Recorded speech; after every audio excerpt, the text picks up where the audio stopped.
I was told in elementary school by one kid, says, "You're not all American." But according to me, I felt I was, because the movies and TV shows I watch, that's what I assimilated to. Fathers Know Best, Make Room for Daddy, Ozzie and Harriet. All those is what I idolize as what a family unit is. To me, I found in my eyes looking out, I'm an American. But in reflecting back from other people talking to me or saying things to me, it reminds me I'm not. And back in that day, because of the fear of deportation, you were always told not to make a scene. Otherwise you get deported. So you always stay under the radar.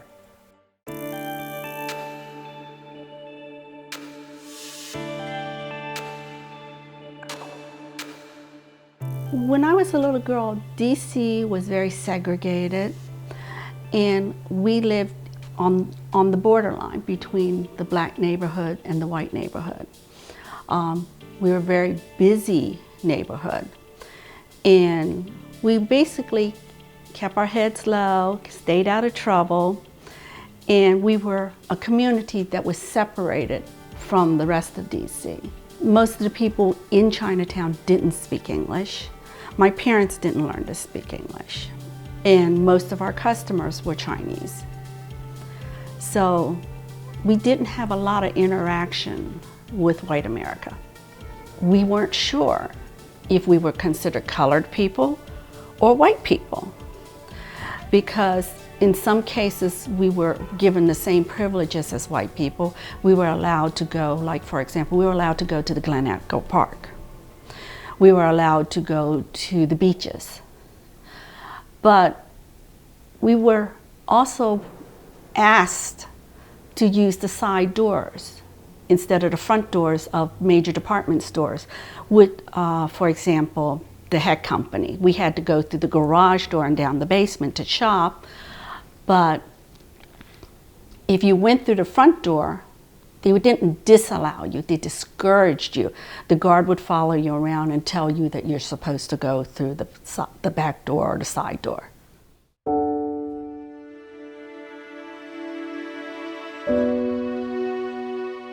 When I was around 8, that's when we started going to the Chinese community church, and I always felt out of place there.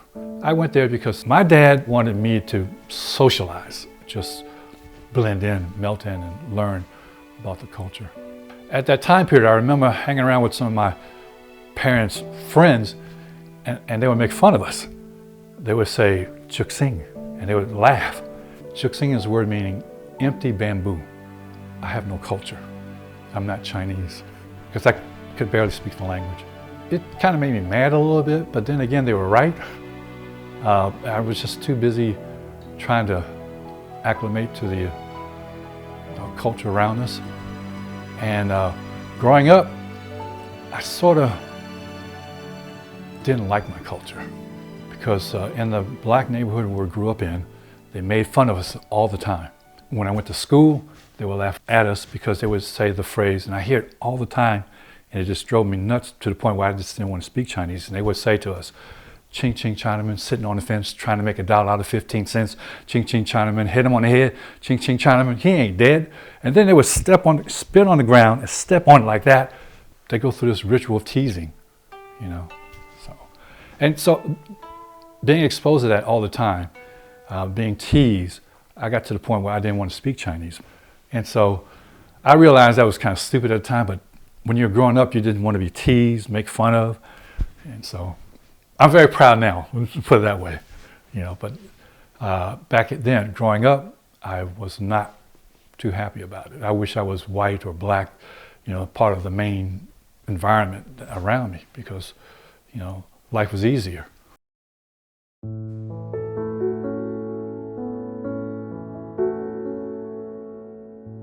Growing up in the 60s, there was always some kind of, you know, racial tension, whether it's kidding or whether it's just the way people grow up in cities. I mean, I can't tell you how many times I heard Ching Ching Chinaman, but I'll be honest, I would say the same things back to those same people, whether it was Caucasians or African Americans.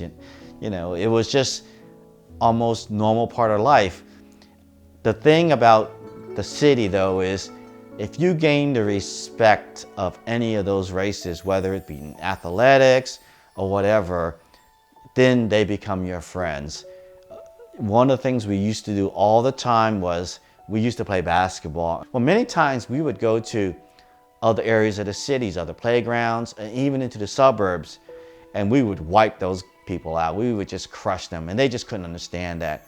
But once you did that, and once they understood that you could play, then they respected you.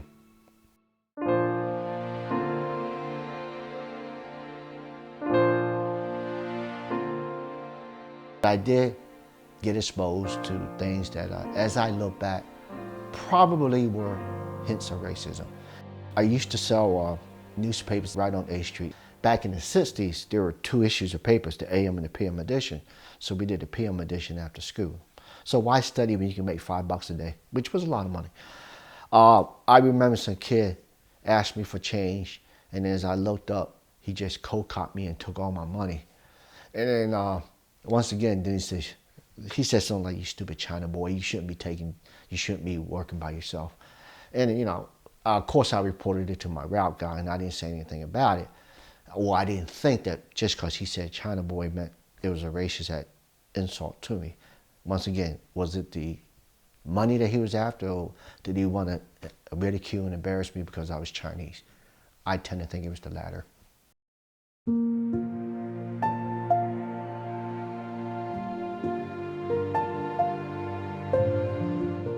We did not live in Chinatown.